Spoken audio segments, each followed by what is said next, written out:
चलिए आज एक ऐसी कहानी सुनते हैं कि कैसे एक छोटा सा लड़का इतिहास के सबसे महान योद्धाओं में से एक बन गया।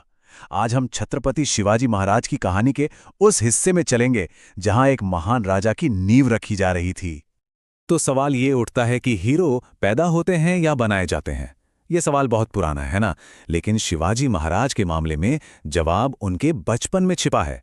तो चलिए साथ मिलकर उन वजहों को समझते हैं जिन्होंने एक नौजवान लड़के को एक पूरे साम्राज्य का निर्माता बना दिया। तो कहानी की शुरुआत करते हैं पहले अध्याय से, एक योद्धा का उदय। जरा उस समय के बारे में सोचिए।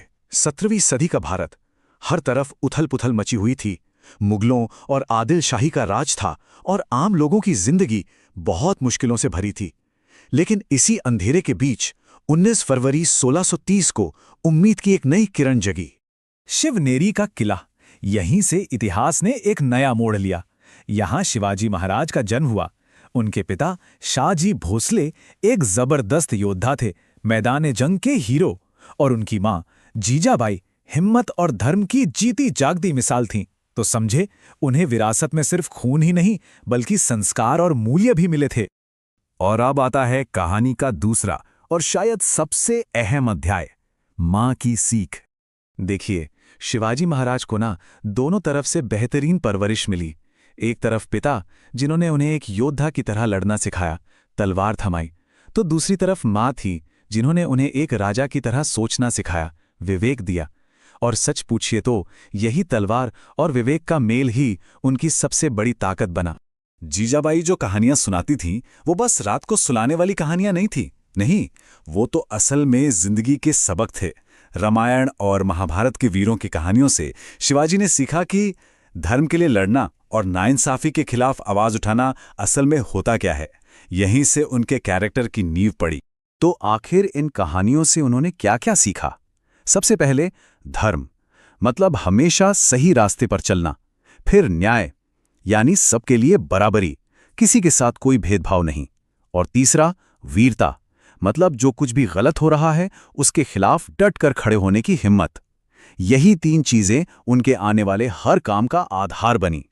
लेकिन एक बात और, शिवाजी सिर्फ सोच विचार वाले योद्धा नहीं बन रहे थे। नहीं, अगर उनकी मां उनके दिमाग को तराश रही थी तो मैदान उनके शरीर को फौलाद बना रहा था। तलवारबाजी, घुड़सवारी, लड़ाई की हर कला वो छोटी उम्र से ही सीख रहे थे। उनका शरीर और दिमाग दोनों एक बहुत बड़े मकसद के लिए तैयार हो रहे थे। और वो मकसद क्या था? वो था स्वराज का सपना। चलिए अब तीसरे अध्याय में चलते हैं। अब जैसे जैसे शिवाजी बड़े हो रहे थे, वो अपनी आंखों से अपने लोगों का दर्द देख रहे थे। उन्होंने महसूस किया कि कैसे बाहरी शासकों के जुल्म के नीचे आम इंसान पिस रहा है। ये सिर्फ कोई पॉलिटिकल ऑब्जर्वेशन नहीं था, बल्कि ये एक ऐसी तकलीफ थी जिसे उन्होंने खुद महसूस किया, और इसी तकलीफ ने उनके दिल में एक आग जला दी।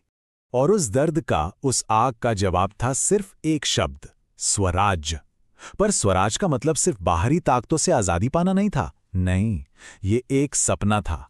एक ऐसे राज का सपना जहां अपने लोग हों, जहां हर किसी को इंसाफ और इज्जत मिले।